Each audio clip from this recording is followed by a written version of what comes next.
Donc, shalom à tous et à toutes. Alors, ce soir, nous allons parler de Purim parce que vous le savez que la semaine prochaine, nous allons avoir la fête de Purim.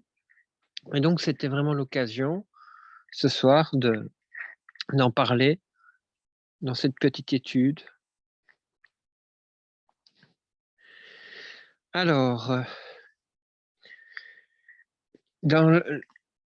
nous avons vu la fois passée, quand on avait parlé des fêtes, on avait parlé de la fête de Hanouka, on avait parlé aussi des fêtes dans la Bible, les fêtes d'Hachem, d'Adonai, et on avait vu que la fête de Hanouka n'était pas notée dans le livre de Vaïkra et dans le livre d'Evarim.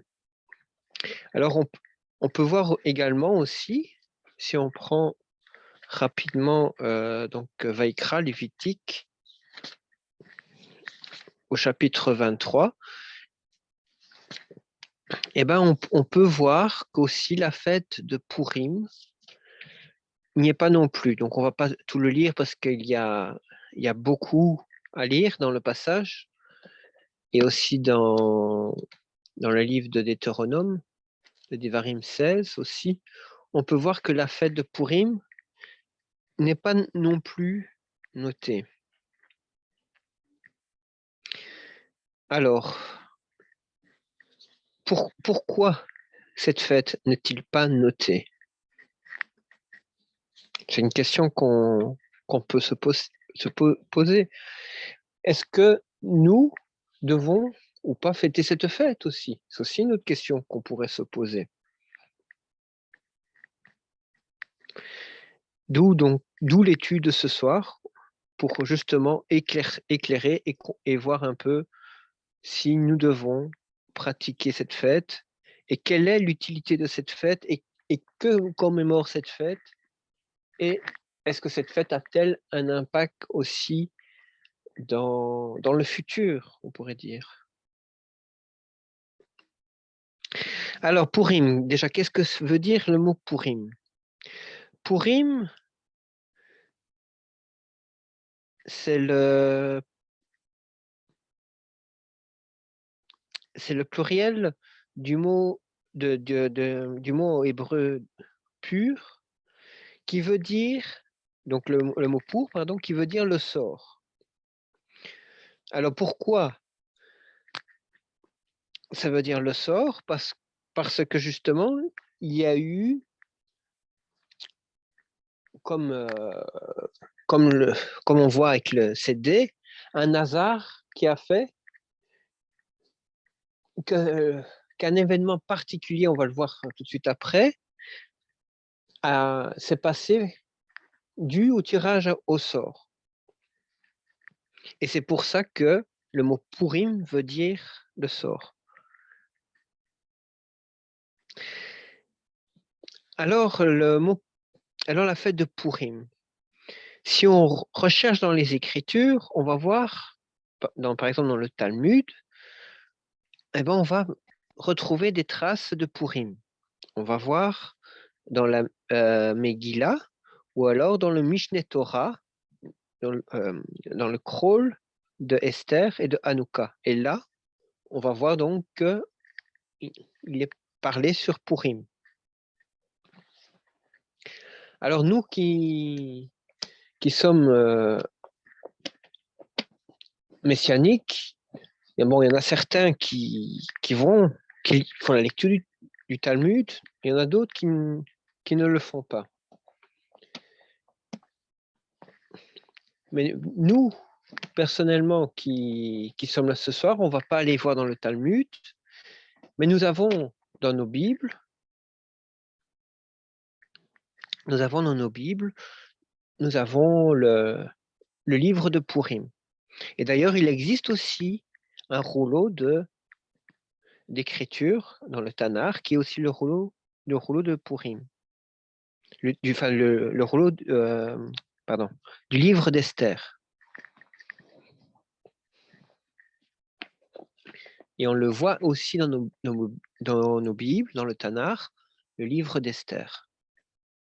Et si vous pouvez voir sur l'image, donc une des transcriptions du Sefer d'Esther, qui d'ailleurs, par tradition, est lue le jour de Purim. Alors, comme on vient de dire aussi, on peut voir que dans le Tanakh, il y a aussi le livre d'Esther où on parle de cette fête de Purim. Alors, où est-ce que dans le Tanakh, il est parlé de Purim?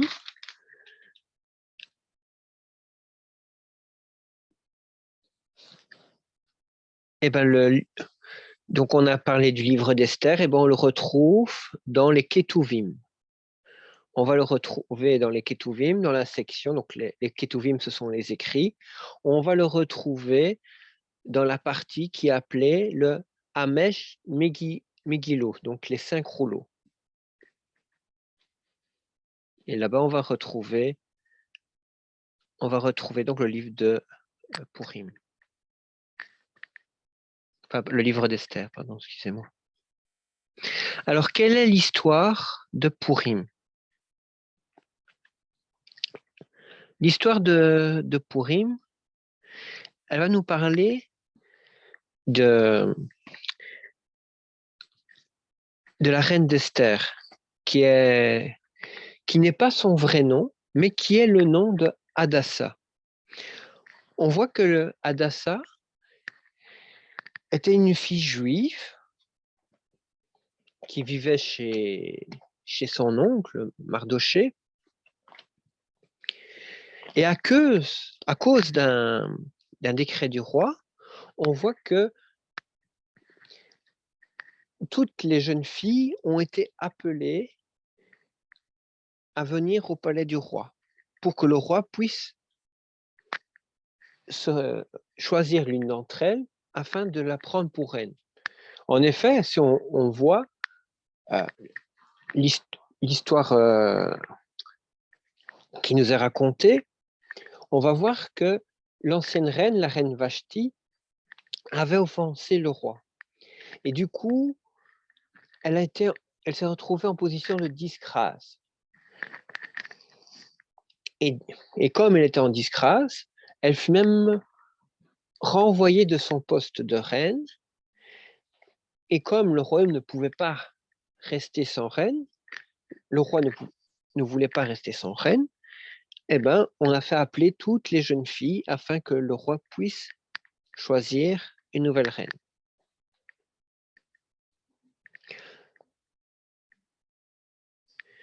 On va voir que finalement, parmi toutes les jeunes filles qui ont été présentées, c'est Hadassah qui a été choisie.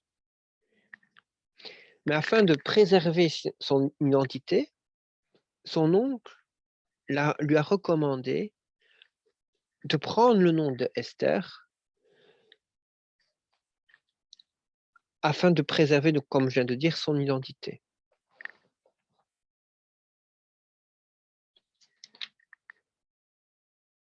Alors, on va voir que dans le rouleau d'Esther,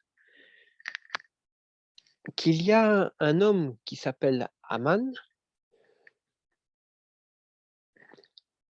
il a essayé de monter en grade dans le fonction il a voulu monter en grade dans le gouvernement jusqu'à atteindre la place ultime, comme on pourrait dire, de Premier ministre, finalement. Et c'est lui qui était le bras droit du roi. Et on voit qu'il a dirigé donc le royaume, mais il avait une haine envers le peuple juif. Et à cause de cette haine, il a voulu faire exterminer le peuple juif. Et pour déterminer quel serait ce jour d'extermination, c'est là qu'il a fait appel au sort. D'où le lancement de dés qu'on a parlé au début, pour sélectionner quel jour serait ce jour d'extermination.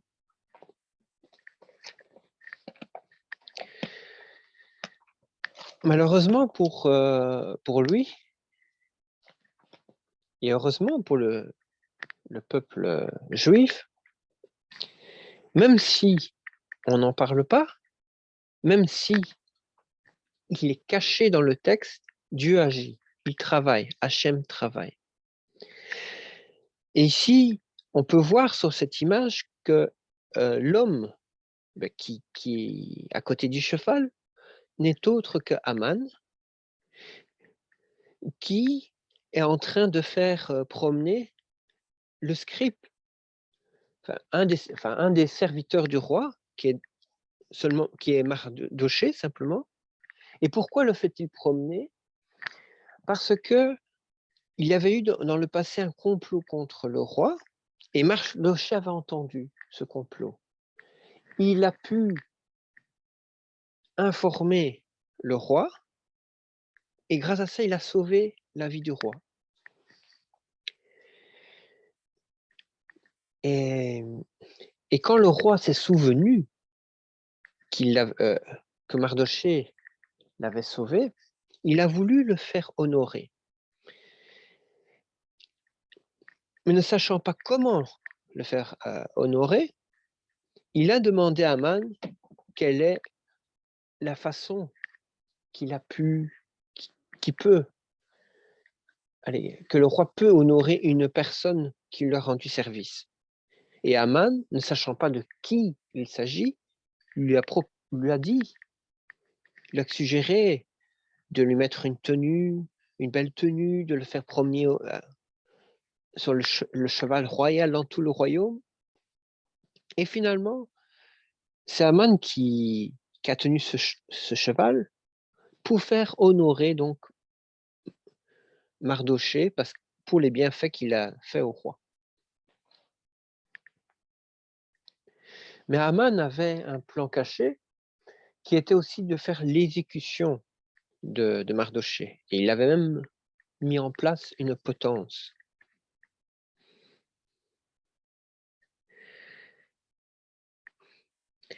Alors, on va voir que dans la suite,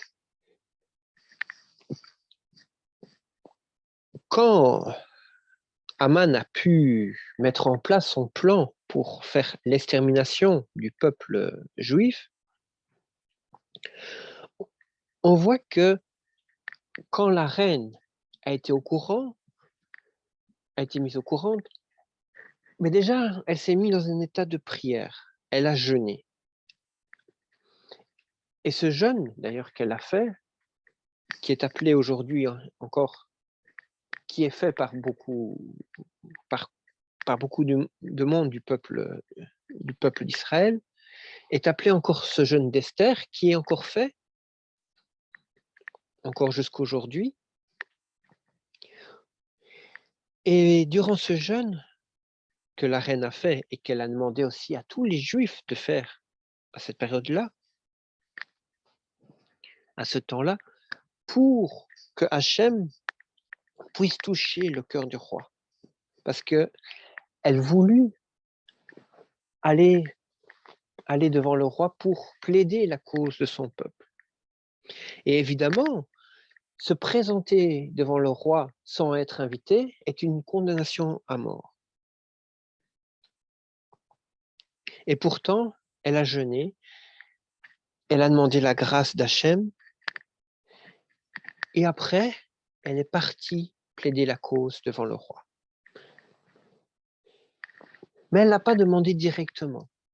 Elle a demandé d'avoir droit à inviter le roi à un repas. Et le roi accepta. Donc déjà, elle ne fut pas mise à mort puisque le roi a tendu son sceptre, qui est le signe pour dire que le roi accepte la requête de la reine et que comme elle n'avait pas été invitée, elle ne sera pas donc mise à mort. Et la reine donc organisa son banquet, et c'est durant ce banquet où Aman aussi fut invité qu'elle dévoila qu'il y a un traître qui veut sa mort et la mort de son peuple. Et le roi fut étonné, mais dit, mais qui en veut à ma reine? Qui en veut au peuple de ma reine? Et c'est là qu'elle fait cette révélation qu'elle est juive. Ah oui, j'ai déjà beaucoup dit, mais en fait, j'avais l'illustration. Donc là, on voit quand le roi tendit le sceptre. Et là, on voit sur la photo, mais justement, quand elle montre que c'est Aman qui est ce traître qui veut sa mort et la mort de son peuple. Ce qu'il faut savoir, c'est que ce roi aimait beaucoup la reine Esther. Et que vraiment Dieu avait touché pour qu'il puisse, qu'il puisse vraiment accepter la requête de sa reine. Ici, on voit que quand Aman se rend compte que la reine est juive, et il se rend bien compte à la fin finalement que maintenant c'est sa propre vie qui a été dépassée. Il demande d'être aussi épargné. Mais comment la reine pourrait accepter un traître comme ça qui a voulu exterminer son peuple, être épargné? C'est pas possible, non. Le dégât a été fait, le jour a été scellé, et on voit que le pardon envers Aman ne peut pas avoir lieu.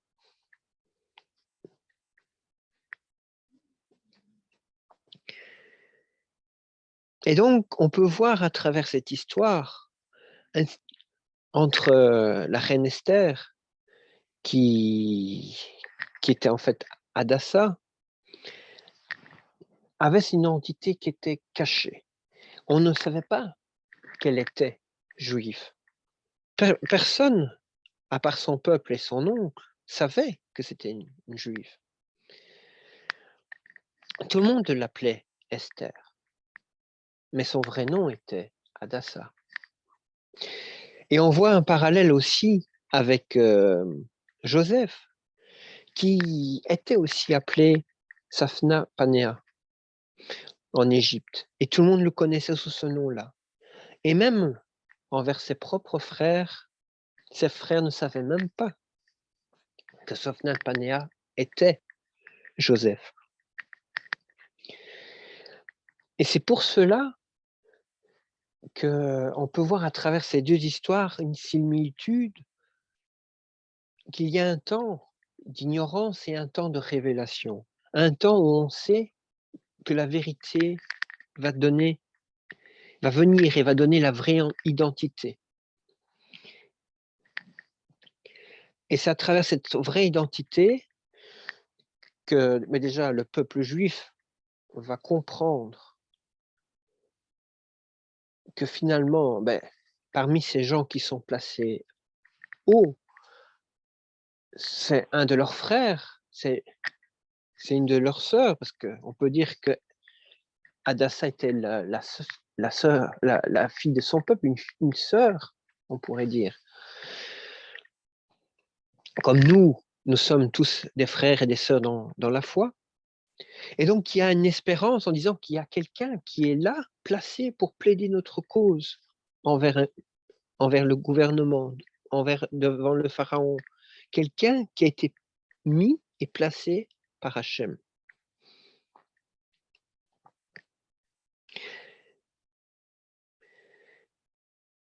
Donc, c'est ça qu'on vient de dire. Donc, on voit que c'est Safnat Panéa pour Joseph, et on voit pour Esther que c'est Hadassa, Bat Aviel.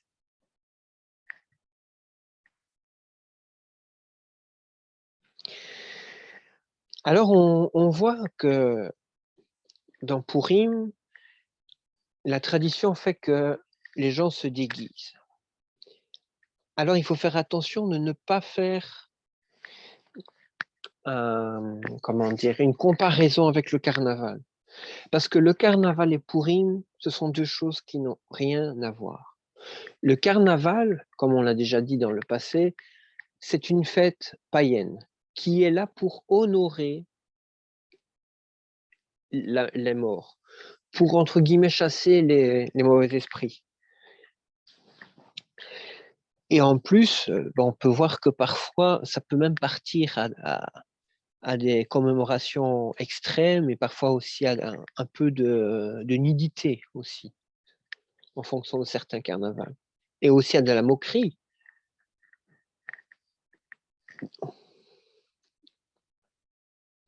Et donc, il ne faut pas se laisser avoir et se faire distraire par les fêtes païennes, mais il faut être connecté avec les fêtes d'Adonai.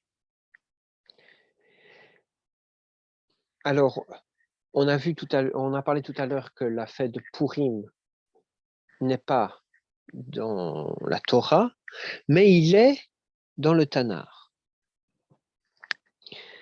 Et on voit que la reine Esther avait demandé au peuple, par la suite, quand le massacre fut passé, elle a demandé qu'on puisse commémorer cette date. Alors pourquoi commémorer cette date? Parce que il faut déjà avoir un souvenir. Il faut se souvenir de ce qui s'est passé. Pourquoi?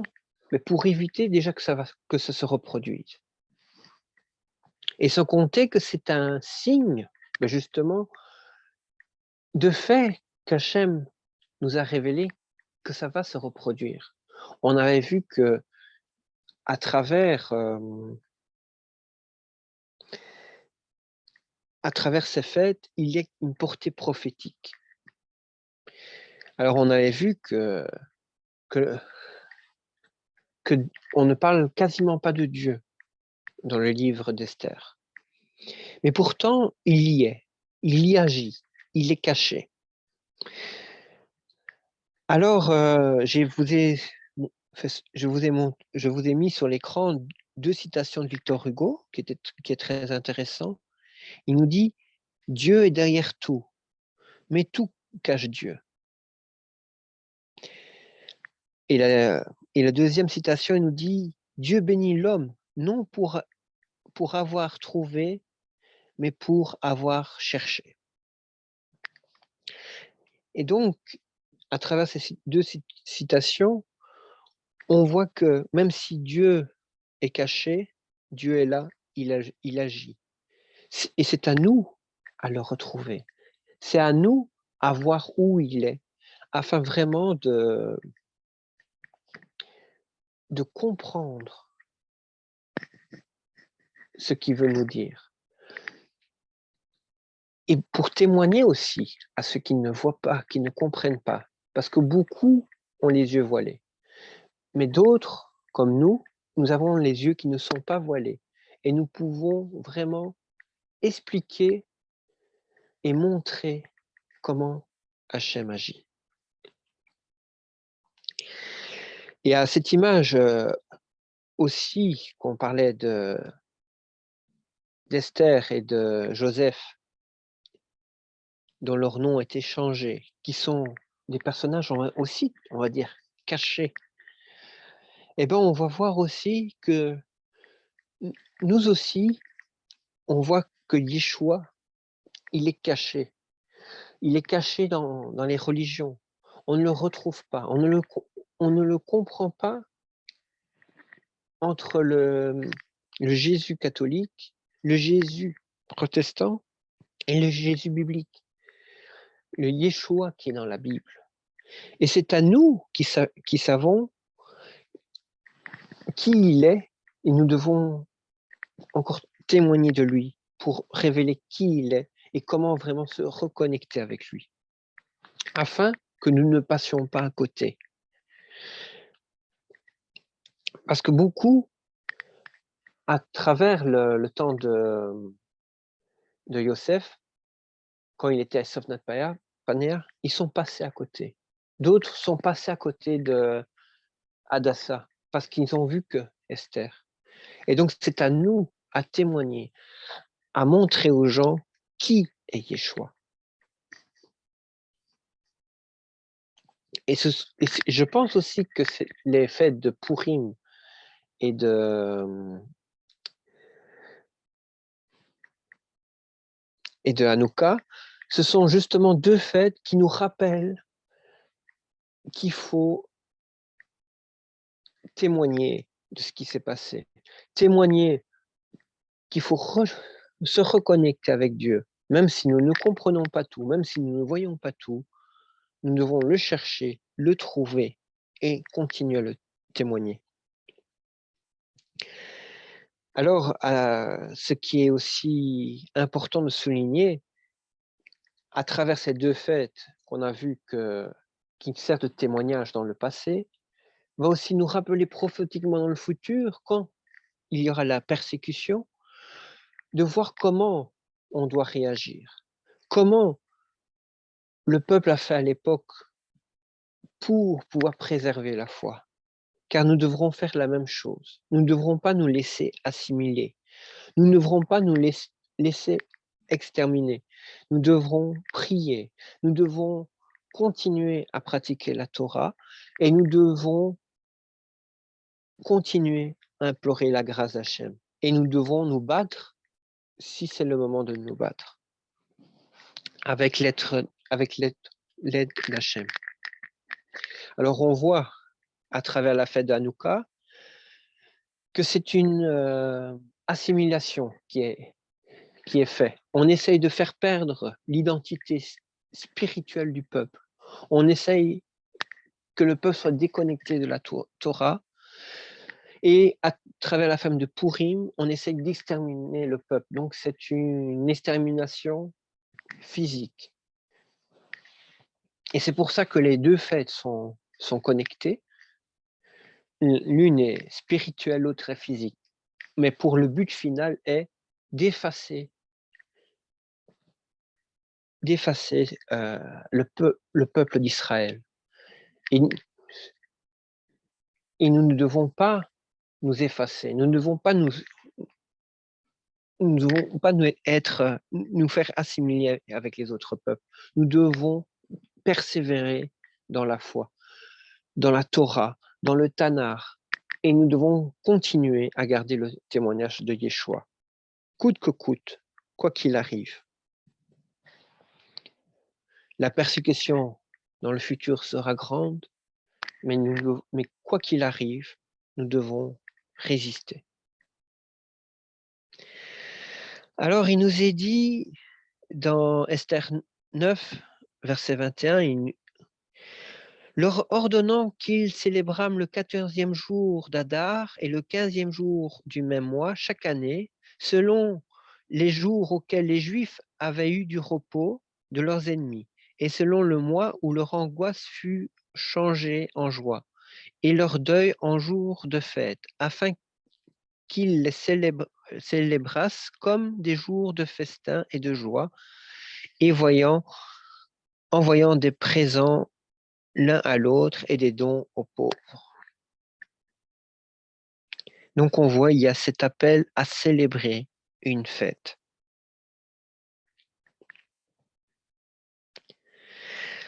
Et donc le jour avant, le jour de fête, il y a ce jeûne. Donc le 14e jour, il y a le jour de fête, comme on vient de lire, et le jour avant, il y a ce jour de jeûne qui est pratiqué, donc le 13 Adar. Voilà. Je ne sais pas quelle heure il est. Oui. Alors, ce qu'on pouvait voir ensemble, c'est qu'au niveau aussi prophétique, on peut voir dans on peut voir un certain code dans le livre d'Esther, où on peut voir les noms des 10 fils d'Aman qui ont été pendus et qui ont été écrits en 2 colonnes. Et on peut voir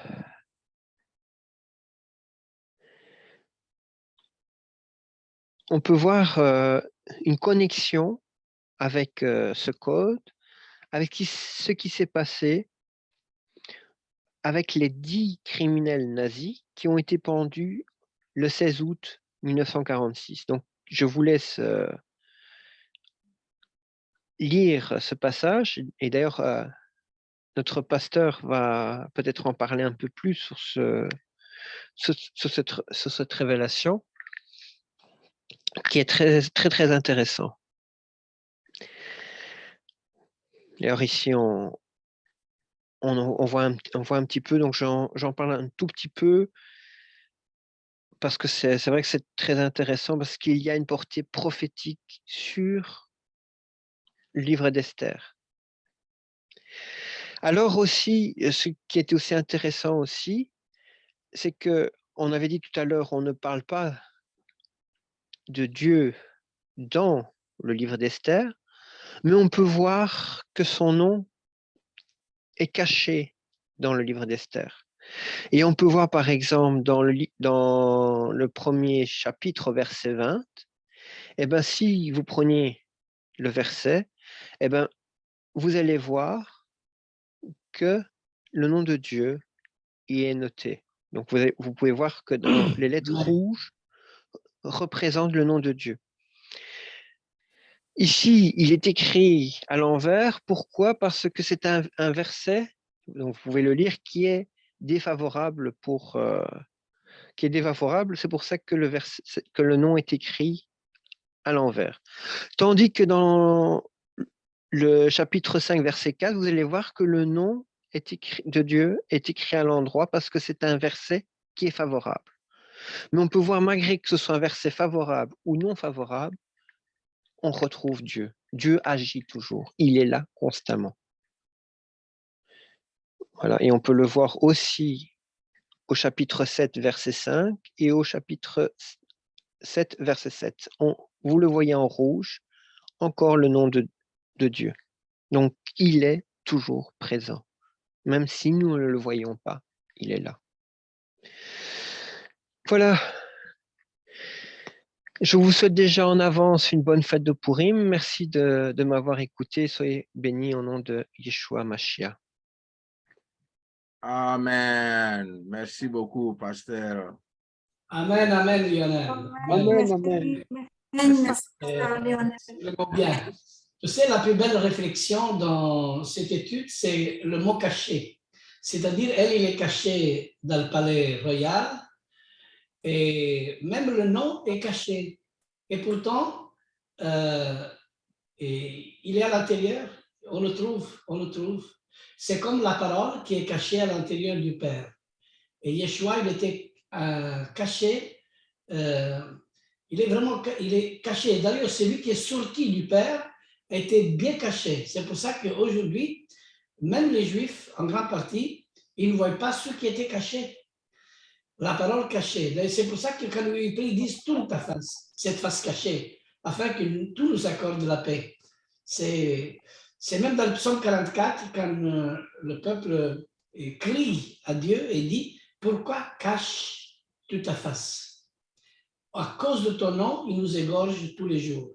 Ça parle aussi de la Shoah, ça parle aussi de toutes les persécutions que le peuple juif a reçues, mais surtout à Purim, si Dieu n'aurait pas montré, justement, n'aurait pas révélé sa face à travers la reine Esther, le peuple juif, il aurait été exterminé.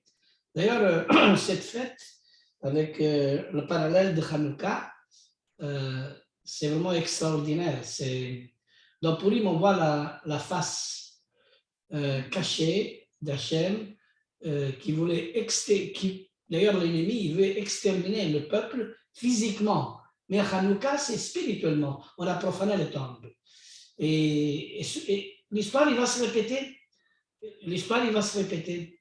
On veut toujours exterminer le peuple juif et on veut toujours salir ce qui est saint. Et aujourd'hui, c'est pour ça qu'il faut faire attention avec qui nous pratiquions, parce que nous sommes dans la Torah et personne, on ne doit jamais permettre à personne que Mishpara soit souillé par un certain christianisme. C'est-à-dire, nous devons bien tenir caché notre Messie aussi. Nous devons aussi tenir ce qui est précieux. Tout ce qui est précieux, on le tient caché aussi. Mais en même temps, on le révèle à ceux qui ont les oreilles bien circoncis, parce qu'on révèle ce qui est caché. D'ailleurs, quand je parle de Purim, pour moi, c'est une grande richesse. Je parlais vraiment, même quelques heures, je pourrais parler, tellement que c'est riche cette belle histoire de ce nom qui est vraiment caché. D'ailleurs, il existe une contradiction apparente entre les deux faces de la reine, hein? C'est-à-dire Esther qui est la mystérieuse séductrice, et celle qui est Hadassah, la prophétesse d'Israël. Vous voyez? Et pour tenter de concilier ces deux aspects, on voit les aspects d'Esther comme ce sont les aspects du Messie, les aspects d'Israël aussi. Alors, nous aurons recours aussi à une autre analogie, celle d'Esther et de Joseph. Regarde, Esther et Joseph, si on fait une analogie entre ces deux, hein, les exemples sont nombreux, hein, mais je vais en citer 2 ou 3 maximum, et après on termine parce que c'est l'heure. Hein. Regardez, l'évocation de la beauté. L'évocation de la beauté. Bien sûr, le roi, il cherchait une vierge, une belle fille, et d'ailleurs, Esther était jeune, hein, une jeune fille, était belle de taille et belle de visage. Et ça, on le trouve dans Esther chapitre 2, verset 7. Regardez, Esther chapitre 2, verset 7. Oui, lis, pasteur Jean-Baptiste. Hein? Esther chapitre 2, verset 7. Esther 2, verset 7. Oui. D'accord. Il avait élevé Hadassah, c'est-à-dire Esther, la fille de son oncle, car elle n'avait ni père ni mère. La jeune fille était belle et bien faite. Après la mort de son père et de sa mère. Jusqu'à là, la jeune fille était belle, et elle était belle de taille et belle de visage. Elle était belle. C'est ça le passage qui nous dit. Maintenant, prends Genèse, chapitre 39, verset 6. Regardez bien l'analogie. Qu'est-ce qu'on peut faire? Genèse, on dit Joseph Esther. Genèse, chapitre 39, verset 6. Genèse 39. Genèse 39, verset 6. Verset 6. Ok, verset 6. Ainsi, il laissa tous ses biens aux mains de Joseph à cause de lui. Il ne s'occupait pas de ses affaires, sinon de la nourriture qu'il mangeait. Or, Joseph était également bien bâti et beau. Amen, amen. C'est beau, tu vois. Joseph était beau de taille et beau de visage. Et quand on fait l'évocation de la beauté entre Esther et Genèse, on dit Joseph et Esther, vous voyez, Dieu choisit Joseph et Esther. Regarde quel travail, comment Dieu travaille avec Joseph et Esther de la même manière. Hein? Joseph, il était beau de taille et beau de visage. Et Esther, elle était une belle fille de taille, aussi belle de visage. Hein? Après, il y a l'autre évocation. Ici, on trouve l'évocation de la beauté, mais après, il y a l'évocation de l'amour. L'évocation de l'amour. C'est vraiment, je trouve très fort ça de la Torah. Regarde, Esther et Genèse. Hein? On dit Joseph et Esther. Alors, on va lire Genèse chapitre 37, verset 3, il dit, « Or, Israël aimait Joseph plus que ses autres enfants. » C'est-à-dire, Jacob, il aimait Joseph plus que tous les autres frères. Et ici, dans Esther, chapitre 2, verset 17, il dit, le roi aima Esther plus que toutes les autres femmes. C'est incroyable. Il faut prendre ces passages, il faut faire cette analogie, il faut l'écrire même dans l'étude, il faut les ajouter. C'est vraiment incroyable. Comment on peut voir l'évocation de la beauté et de l'amour. Hein? Mais après, il y a le choix de la nouvelle reine. Il a le choix de la nouvelle reine. C'est vraiment incroyable. Là, regardez un peu. Hein? Dans Genèse chapitre 41, il y a trois versets du 34 à 37. Je ne lis pas tout. Hein? Que Pharaon ordonne d'établir des commissaires dans le pays. Hein? Qu'on amasse toute la nourriture de cette année fertile. Et plus loin, le passage il dit, ce discours plut à Pharaon et que le roi institue des fonctionnaires dans toutes les... Ouais. Et ça, c'est en Genèse chapitre 41, verset 34 et 37. Alors ça, c'est formidable. Et ici, dans Esther, c'est la même chose, que le roi institue des fonctionnaires dans toutes les provinces de son royaume, chargés de rassembler toutes les jeunes filles d'une belle apparence. Et ce discours plut au roi. Vous voyez comment? Et ce discours plut à Pharaon, et ici, ce discours plut au roi. C'est-à-dire que les deux récits ici se déroulent dans des pays étrangers, l'Égypte et la Perse. Et dans les deux cas, des individus juifs accèdent à des postes clés dans le royaume. Joseph et Esther, c'est ça qui est important. Malgré qu'il y a tous ces problèmes, il y a toujours des juifs que Hachem accorde des postes clés, hein, dans le royaume. Alléluia. Alors, vous voyez, cette montée au pouvoir se fait aussi au début à leur corps défendant. Joseph est vendu aux Égyptiens et Esther était amenée de force au palais royal. Comme Joseph était vendu aux Égyptiens, Esther était de force amenée au palais royal. Tous les deux changent le nom. Comme pasteur Lionel, il a dit, Panas Samea, ça c'est pour Joseph, et pour Esther, c'est Hadassah. Tous les deux changent de nom. Et lorsqu'ils, tous les deux, parviennent au sommet, tous les deux aident le peuple d'Israël et le sauvent de l'antisémitisme. De l'antisémitisme, c'est Esther, et Joseph, il le sauve par la famine. Vous voyez, il y a de l'extermination, voilà, la famine pour Joseph et l'extermination d'Esther. Hein? Et ici, on voit que dans les deux récits, l'ascension au pouvoir du juif à la cour du roi se déroule d'une façon pratiquement parallèle. Chacune d'eux éveille l'attention des personnages de la cour. D'abord par sa beauté et par la suite par sa sagesse. Et Joseph, regardez, par sa sagesse interprète les rêves. Et Esther, qu'est-ce qu'il fait? Élabore un plan astucieux pour convaincre le roi. Quelle sagesse! Alléluia! On parle de malheur et de désolation. Celle de Jacob et celle de Mardochai, et du peuple juif. Et il se trouve que la position du juif qui a été élevé au pouvoir ne lui a été donnée que pour qu'il vienne au secours de ses frères en danger. Regardez, Joseph, comme Esther, tous les deux, s'abstiennent de révéler leur véritable identité jusqu'à ce qu'ils soient obligés par les circonstances. Alléluia. Amen. Et la colère contre les ministres et leur pendaison à un arbre joue un rôle important dans les deux histoires. Regardez, Aman, et après il y a les panetiers, le garde du seuil, le panetier qui l'ont pendu. Et Aman et ses fils aussi ont été pendus. Dans les deux récits se surviennent un tournant déterminant après un banquet où règne une grande tension dramatique. Esther, le roi et Aman. Joseph, les Égyptiens et les frères. Vous voyez tous les deux. Alors que les invités ne savent pas d'avance ce qui se passe.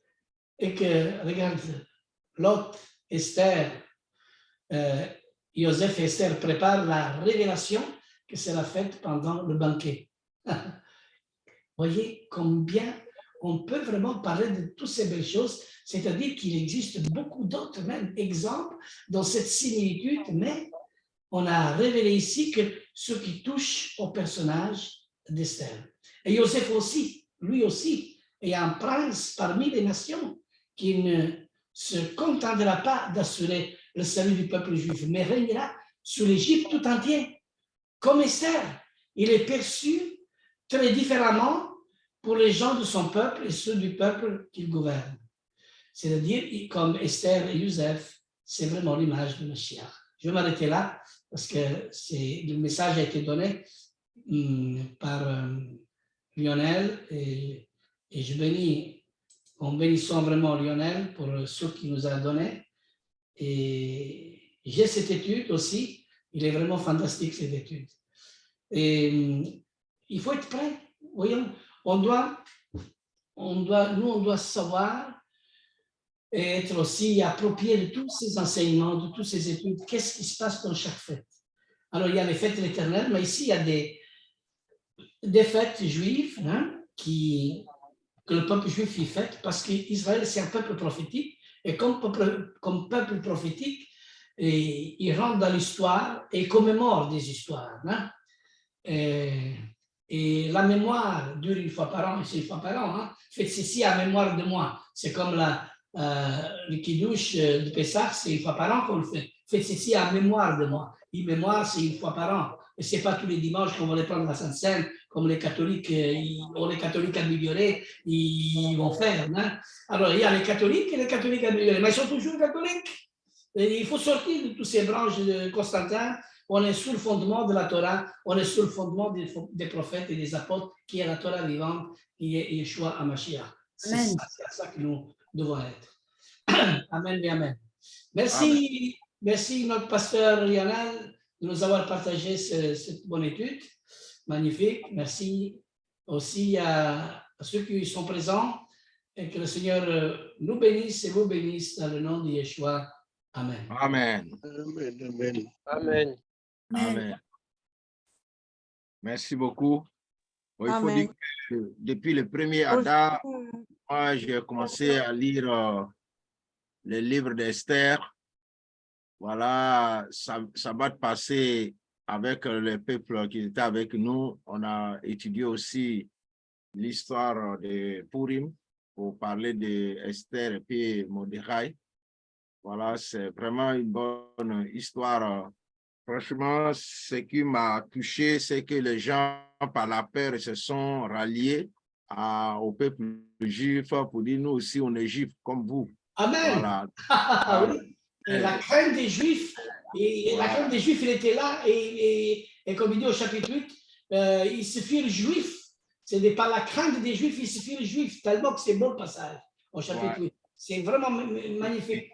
Et ça, c'est l'histoire, parce que voilà ce que nous devons faire comme travail et témoignage que nous devons avoir. Ils se firent des Juifs de Mishpacha, c'est ça. Les gens doivent voir en nous le fruit, ils doivent voir en nous la qualité que nous sommes. Vous savez, chercher le nombre, nous, on ne veut pas. Ça ne nous intéresse pas le nombre, mais ça nous intéresse la qualité d'être dans la famille qu'on observe la Torah. Amen. Alors, merci beaucoup, Pasteur Lionel. C'est très bien. Donc, nous suivons jusqu'au 13. Donc, ma question, est-ce que le 13 Adar, on va jeûner, Mispara? moi, je jeûne tous les ans. D'accord. Je vais demander, je vais savoir si nous, les membres de Mispara, nous tous, on doit jeûner. Mais ça, on va dire tous, on n'oblige pas, mais moi, je dis que c'est lui qui le fait, parce qu'il y a, d'ailleurs, regarde, pour ceux qui sont malades, qui prennent des médicaments, je ne conseille pas. Mais, comment dire, si on le fait, moi, je dis, si on arrive à faire 3 jours et 3 nuits, ça, c'est vraiment, ça, ça va être la plus grande bénédiction. Mais au moins jeûner, faire le son possible. Ça, c'est important. Voilà. Donc, c'est un seul jour, non? Adar, pardon, le 13 Adar. Normalement, c'est 3 jours et 3 nuits. Le jeûne d'Esther fait tomber les chaînes, fait tomber tous les liens, fait tomber tous les... moi, j'ai connu beaucoup de témoignages en dehors de la fête. Ceux qui ont fait ce jeûne ont reçu beaucoup de guérison et beaucoup de délivrance. OK, d'accord. Bon, donc on attend ce que le roi Kodesh va nous demander de faire. Amen. Mais je dis, le jeûne d'Esther, pour moi, c'est valable toute l'année. C'est valable toujours parce que il s'est présenté justement là pour avoir une grande délivrance. Mais une grande délivrance peut se présenter aussi dans notre vie, le mois de janvier, février, mars, avril, juin, je ne sais pas. Mais il faut toujours tenir compte que le jeûne d'Esther est vraiment la guérison. D'ailleurs, c'est prouvé scientifiquement que beaucoup de personnes qui ont eu le cancer, qui ont jeûné, ils ont survécu. Amen. La seule méthode pour guérir dans un cancer, c'est le jeûne. Rien d'autre. Amen. Aujourd'hui, c'est le 7, hein? 7 Adar. Oui. Il reste encore une semaine. D'accord. Merci. Je prie Dieu que ça me trouve en Belgique. Ah, OK. Amen. Je prie Dieu que ça me trouve là-bas. Si le cas où on me donne mon visa dans 2 jours, bon, je serai là-bas avant. Donc, je prie Dieu pour ça actuellement. Je suis à genoux. Je suis à genoux devant le trône d'Adonai qui touche le cœur des gars pour qu'il nous donne nos visas avant le samedi pour qu'on puisse faire la fête de Purim en Belgique ensemble. OK, parce qu'on ne fait pas Purim, on fait un autre Shabbat. Shabbat, c'est toujours une fête. Le Shabbat prochain, c'est le 4 mars. Et ça fait le 4 mars et puis ça va faire combien? Ça ne va pas faire le 13, hein, parce que le 13, c'est le 6, hein, le 6 au 7. Oui, c'est ça. Le 13, c'est le 6, voilà. OK. Donc, voilà un peu ça, qu'Hachem vous bénisse. Je crois que, voilà, on était bien nourris ce soir-là, franchement. Amen, amen, amen. Amen. Alors, Shalom Rosario, comment tu vas? Amen. Ouais, toujours le même.